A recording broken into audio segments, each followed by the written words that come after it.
सब्जी ले लो, आलू ले लो, प्याज ले लो। मानपुर गांव में एक छोटी सी लड़की पिंकी रहती थी, जिसकी उम्र 7 साल थी। उसके घर पैसों की कोई कमी नहीं थी। उसके पापा का बहुत बड़ा बिजनेस था। पिंकी के पापा रवि उसे बहुत प्यार करते थे। वहीं उसकी माँ बबीता उस पर अपनी जान छिड़कती थी। घर में कई नौकर थे जो दिन रात घर का काम करते थे। एक दिन पिंकी अपने मम्मी पापा के साथ घूमने जा रही थी। बैठकर पिंकी बाहर के नजारे देख रही थी। बाहर बारिश हो रही थी। पिंकी ने देखा एक छोटा सा लड़का अपनी बहन के साथ पेड़ के नीचे बैठा हुआ भीग रहा है। मम्मी देखो, वो दोनों बेचारे कैसे भीग रहे हैं इतनी बारिश में। हाँ बेटा, वे गरीब लोग हैं, यही उनका ठिकाना है।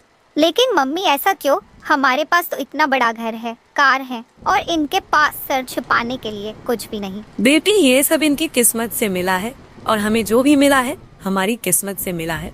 मम्मी, ये किस्मत क्या होती है और ये सब कुछ बांटने में कंजूसी क्यों करती है? नहीं बेटा, ऐसा नहीं बोलते। सब कुछ ईश्वर हमें देते हैं, किसी को कम किसी को ज्यादा। तीनों एक बड़े से होटल में खाना खाने के लिए रुके। बोलो बेटी, तुम्हें क्या खाना है? जो चाहो वो मंगा लो। बाद में तुम्हारी पसंदीदा आइसक्रीम खाएंगे। पापा, मेरा कुछ खाने का मन नहीं है। आपने रास्ते में शायद देखा नहीं, कितने लोग भूखे बैठे थे, वो भीग भी रहे थे, और हम यहाँ बड़े से होटल में खाना खा रहे हैं। बेटी, तुझे क्या हो गया? वो लोग गरीब हैं तो हम क्या कर सकते हैं? तुझे पता है, पहले तेरे पापा के पास भी इतने पैसे नहीं थे। इन्होंने बहुत मेहनत की, तभी हम आज यहाँ तक पहुँच पाए हैं।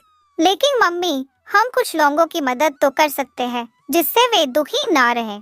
अच्छा ठीक है बेटा, आप खाना खाओ, मजे करो। जब हम यहाँ से जाएंगे तो कुछ खाना पैक करा लेंगे और तुम अपने हाथों से उन गरीबों में बांट देना। यह सुनकर पिंकी बहुत खुश हुई। रवि ने जाते समय खाना पैक करवाया और उसी जगह पहुंच गए जहां पिंकी ने उन लोगों को देखा था। तब तक बारिश भी बंद हो चुकी थी। पिंकी ने अपने हाथ से खाना दिया।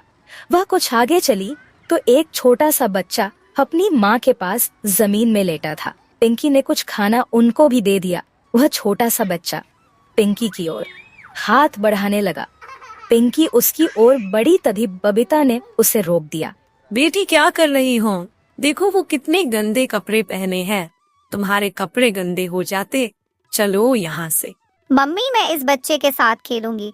यह मुझे अपने छोटे भाई की तरह लग रहा है। पिंकी, तुम बहुत जिद्दी हो गई हो, चलो चुपचाप यहाँ से। घर आकर पिंकी चुपचाप अपने कमरे में चली गई। पिंकी इतनी छोटी उम्र में अमीरी और गरीबी का फर्क समझ चुकी थी।